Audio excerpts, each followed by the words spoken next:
सबसे पहले नमस्ते प्रणाम। और इसमें गुनाहगार देखिए ना मैं हूँ और ना ही जनता है और ना ही यहाँ का प्रशासन है।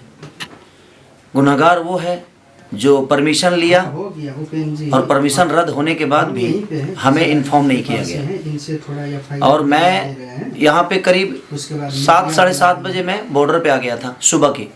सुबह 7 बजे मेरा 11 बजे से कार्यक्रम था, तो मैं सुबह 7 बजे, और जब मेरा कार्यक्रम लिखने की बात थी तो यही गए थे कार्यक्रम लिखवाने को। एक बार दिखा दीजिए, क्या नाम पड़ेगा आपका? मेरा नौथु चौधरी नाम है। मेरा नाम नौथु चौधरी हो।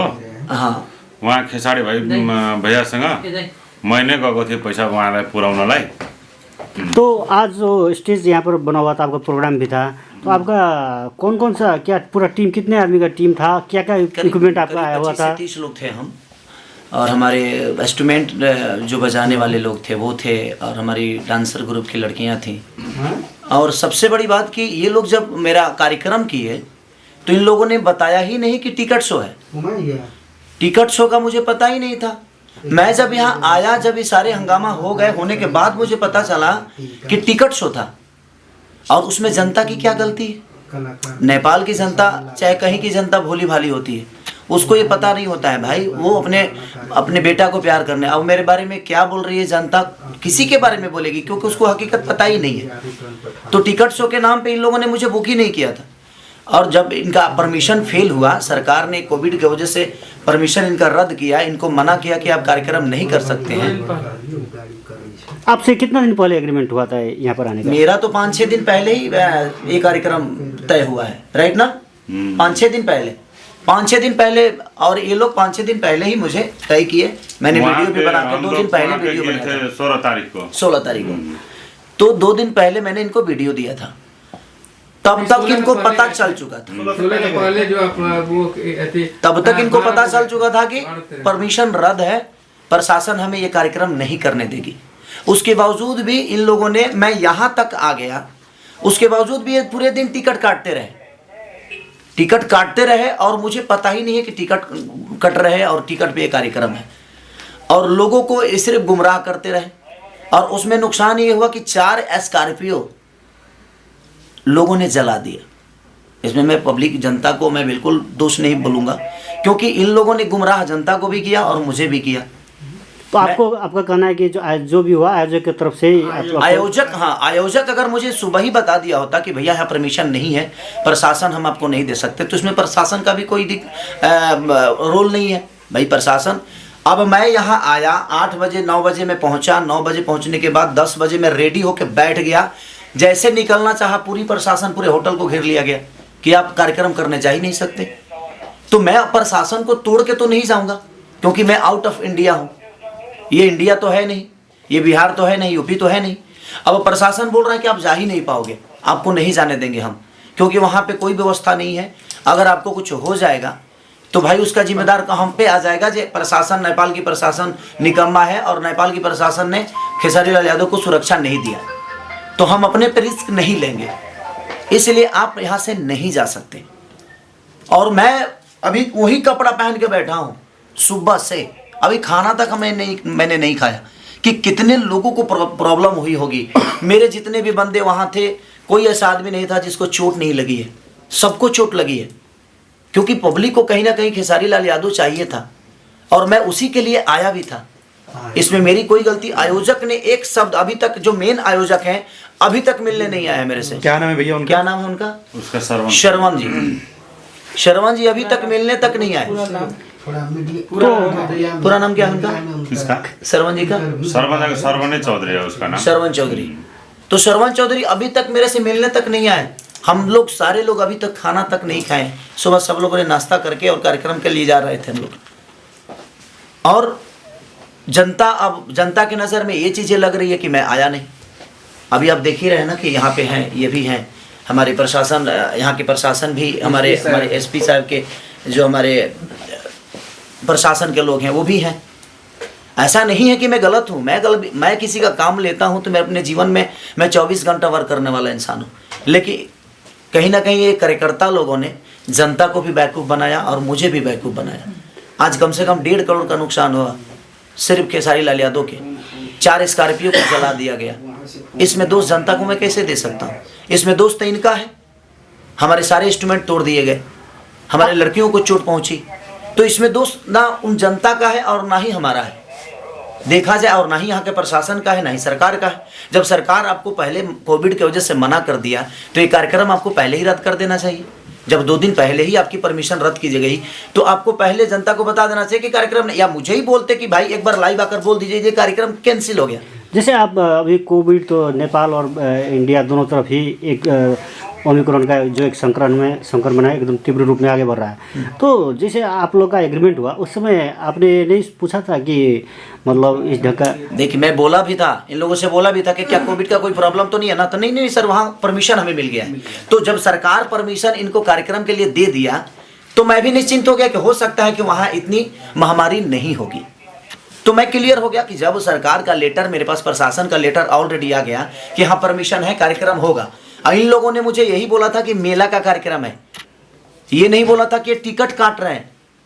ये नेपाल में आपका आगमन पहली बार है या कितने? नहीं, मैं ये तीसरी बार आया हूँ। मैं विराटनगर खास करके? नहीं, विराटनगर में पहली बार आया हूँ। बाकी वीर औरगंज में बहुत बार आया हूँ, 1-2 बार ऐसे भी आया हूँ और 1-2 बार कार्यक्रम करने। जैसे आप बता रहे हैं 1.5 करोड़ करीब का सामान आपका जो नुकसान हुआ, तो अब क्या इसके बाद क्या? इसके बाद लोगों के अंदर जो छवि मेरी बर्बाद हुई, लोगों के दिमाग में तो ये बैठ गया ना कि मैं नहीं आया। देखिए, एक मैं अपने जीवन में अपने छवि के लिए हमेशा काम करता हूँ और हर आदमी करता है, लेकिन किसी और के वजह से जनता को परेशानी हो। मैं आज तक जनता को परेशान करने वाला कोई काम नहीं किया। मैं मनोरंजन करने वाला आदमी, हमेशा उनको खुशी देने का काम करता हूँ। और आज इन लोगों की वजह से लोगों के नज़र में मेरी छवि खराब हुई। लोगों की नज़र में लगा कि खेसारी लाल यादव आया ही नहीं, जबकि सुबह 7 बजे से मैं होटल पे हूँ, 8 बजे से। अब इससे आपका एक जो फैन फॉलोइंग है उसको भी नहीं, जनता को हकीकत पता चलेगा तो जनता बेवकूफ़ थोड़ी है। और जनता ने जो किया है वो अपने हिसाब से बिल्कुल सही है। मैं कुछ जनता को मैं गलत नहीं बोल सकता, क्योंकि गलत तो इन लोगों ने किया कि इन लोगों ने परमिशन नहीं रहने के बावजूद भी मुझे बताया तक नहीं तो मैं सुबह आया जरूर। मैं बिना कार्यक्रम किए मैं लाइव आ जाता कि प्रशासन की वजह से कार्यक्रम रद्द हो गया है, आप लोग नहीं आइएगा कार्यक्रम में, तो लोग नहीं आते। लेकिन इन लोगों ने बताया ही नहीं। सर उस पर साइन भी करना होगा ना? हाँ, तो वो सारी चीजें हैं। तो और अभी कार्यकर्ता में एक आदमी आया और वो सुबह से मेरे साथ यहाँ पे थे, लेकिन अभी वो गायब हो गए। ये है सुमित जी नाम है उनका, वो भी गए थे रिसीव करने, वही हमें बॉर्डर से हमें अंदर किए। तो मेरी इसमें गलती 1% की नहीं थी। व्हाट्सएप लोकेशन से लेकर हर डिटेल वही दे रहे थे हमें। और ये सुबह 7 बजे भी हमें नहीं बता रहे हैं कि प्रोग्राम कैंसिल हो गया है सर, प्रशासन ने मना कर दिया है, सरकार ने मना कर दिया है। इन लोगों ने गुमराह रखा हमें गुमराह किया कि नहीं आप आइए कार्यक्रम होगा। तो क्षति तो आयोजक ही देगा ना। अब क्षति जो हुआ है गलती इनकी है, इनको तो पूरे जनता का पैसा लौटाना चाहिए। जनता की क्या गलती है भाई? वो तो अपने स्टार को देखने आ रही है, तो इनको पूरे जनता का, नेपाल के जनता के साथ इंसाफ करना चाहिए इनको, क्योंकि गलती इनकी है। इसमें गलती जनता नहीं है और ना ही खेसारी लाल यादव है और ना ही सरकार है, ना ही प्रशासन है। कि जब आपको मना कर दिया गया कि आप ये कार्यक्रम नहीं कर सकते, तो फिर आपने जबरदस्ती जनता को गुमराह क्यों किया? जनता को बेवकूफ़ क्यों बनाया? खेसारी लाल यादव को बताया क्यों नहीं? मैं तो इतना ही कहता ना कि भाई ये कार्यक्रम कैंसिल हो गया, क्योंकि यहाँ पे कोविड के वजह से प्रशासन ने मना कर दिया, सरकार इसकी अनुमति नहीं देती है। मैं लाइव आके लोगों को बोल देता, लोगों को समझा देता, तो टिकट तो नहीं कटाते ना वो। तो आपका यहाँ आने का जो एग्रीमेंट था उसमें कितने में डील हुआ था और कितना पैसा आपको मिल चुका है या मिला? वो अंदर की बातें होती है, उस डील को हम लोगों तक नहीं बता सकते कि क्या बातें हैं क्या नहीं, क्योंकि वो अंदर की बातें हैं कि हम कितना में, हम प्यार में आए हैं कि हम मोहब्बत में आए हैं कि हम 2 रुपया लेकर आए हैं कि हम खर्चा पे आए हैं, वो आपस की बातें होती है। लेकिन अंत में इस घटना के बाद आप क्या अंतिम निचोड़? मेरा कहने का मतलब कि जो नुकसान हुआ है अब वो तो कहीं ना कहीं आयोजक कर्ता को ही भरना पड़ेगा, क्योंकि मेरी गलती तो 1% नहीं है। मैं तो रात को निकला हूँ, पटना से रात को निकला मैं और मैं आ गया, तो मेरी तो गलती है। अगर मैं नहीं आया होता तो शायद मेरी गलती थी। क्या खेसारी लाल यादव नहीं आए तो अब क्या कदम लेंगे आप? जैसे आपका कदम क्या उठाना है, तो अभी तो अब जनता को इंसाफ करना है कि आयोजक कर्ताओं के साथ इनको क्या करना है। मैं कुछ नहीं बोल सकता, मैं तो जनता का प्यारा बच्चा हूँ, मैं इनके लिए ही आया था। नहीं, आप अपनी तरफ से क्या कर रहे हैं? मैं अपनी तरफ से क्या करूँगा? अब इनको पूरे जनता का पैसा इनको लौटाना चाहिए, मेरा जहाँ तक सवाल है, क्योंकि जनता जो है वो बहुत मेहनत करके अपने बेटे को देखने आई थी, तो और इन लोगों ने उनके साथ धोखा किया, ये मेरे साथ धोखा किए, और मेरा 1.5 करोड़ का नुकसान आज हो गया, कम से कम 1.5 करोड़ का। 4 स्कॉर्पियो को जिंदा जला दिया गया, अब जिंदा ही बोलेंगे उसको, वो खड़ी थी, चलने वाली चीजें थी, और उसको जला दिया गया। हमारे इंस्ट्रूमेंट जो बजाने वाले थे, बैंजू हो, कीबोर्ड हो, पैड हो, ढोलक, नाल, तबला, कोई चीज नहीं बचा है। मैं पूरी जनता से मैं क्षमा प्रार्थी मांगता हूँ कि मेरी गलती नहीं है, आप लोग मुझे दोषी ना समझें, क्योंकि मैं आपके प्यार और आपके मोहब्बत के लिए, आपके मनोरंजन के लिए दिनों रात मेहनत करता हूँ, और हमेशा करता रहूँगा। और इन लोगों की वजह से, इसमें बताइए, अगर मैं आया और मुझे प्रशासन, पूरे नेपाल के प्रशासन 20 लोग आकर घेर लिए कि आप नहीं जा सकते, क्योंकि कोविड के लिए ऑलरेडी कार्यक्रम कैंसिल किया गया था, ये लोग ज़बरदस्ती कर रहे हैं और हम आपको नहीं जाने देंगे, तो कहीं ना कहीं मैं क्या कर सकता हूँ? कई गुना ज़्यादा दुखी मैं हूँ, क्योंकि मैं आके भी और आपका मनोरंजन नहीं करा पाया, ड्यू टू सिर्फ रीज़न हमारे कार्यकर्ता लोग, जिन्होंने मुझे 2 दिन पहले भी नहीं बताया, यहाँ आने के बाद भी नहीं बताया, नहीं तो मैं लाइव आके सारी चीज़ें क्लियर करके और आपको घर पे ही रोक देता कि आप मेला में मत आइए और टिकट कटाने की आपको ज़रूरत नहीं है। ये टिकट की भी बातें मुझे नहीं बताएं कि हाँ टिकट शो है, और इन लोगों ने टिकट भी काटा, और आज ये बता रहे हैं कि हमारा रिकवरी कैसे होगा। कोई ट्रस्ट है उसके, ये ट्रस्ट है कोई इनका, उसके लिए इन्होंने कार्यक्रम कराया था, तो मुझे बता देने में इनका क्या जाता, आपके बीच में आकर आपका मनोरंजन नहीं करा पाया, तो इसलिए सो सॉरी उसके लिए। बाकी जो मेरा नुकसान आज 1 से 1.5 करोड़ जो नुकसान हुए हैं, उसके लिए मैं क्या बोलूँगा? कार्यकर्ता है ये जो आयोजन करता है, आयोजक हैं, देखिए कैसे भरेंगे, क्या भरेंगे, और मैंने FIR भी कर दी है यहाँ पे। सारे जो भी अपने हैं सबको बोलो, चले बाकी लोग जितने अपने अपने जो लोग हैं कहाँ हैं, सबको गाड़ी में बैठाओ, सबको बैठा लो। शिवान गाड़ी में खेत तारा लोग 4 जना बैठ जाए, रुक जाइए, सबको फारबिसगंज वाले का हुई, तो कैसे करो? वही से बोला ना, कॉल ले लो।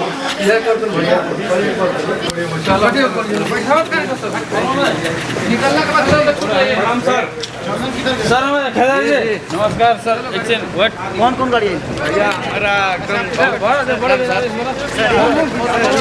फोटो खींचू ना।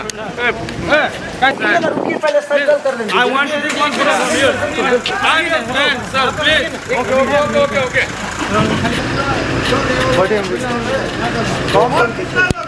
बैठिए आप पहले बैठ जाइए। अरे तो लड़कियों को बैठा लो, आई मनीषा को उधर भैया हम दुबई से आए हैं sir, please I want to take one photo from. हम दुबई से आए हैं, आपका फोटो ले लीजिए एक बार। वो आ रहे हैं, जिला से आ रहे हैं सर, हम दुबई से टिकट कट के आ रहे हैं।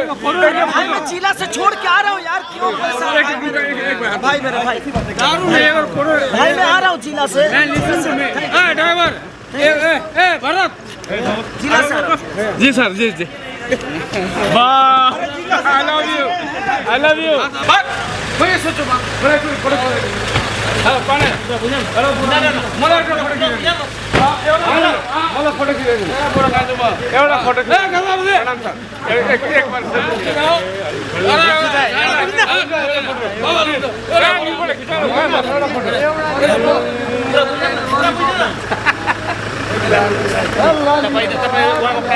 म फ्यान हो त, मलाई म सुतिन्छु यहाँ, म सुतिन्छु। मलाई के भन्छ ल गर सारी से कम है, कैमरा चश्मा है 42,000 का, कम है, एगो फोटो लेके रहा है।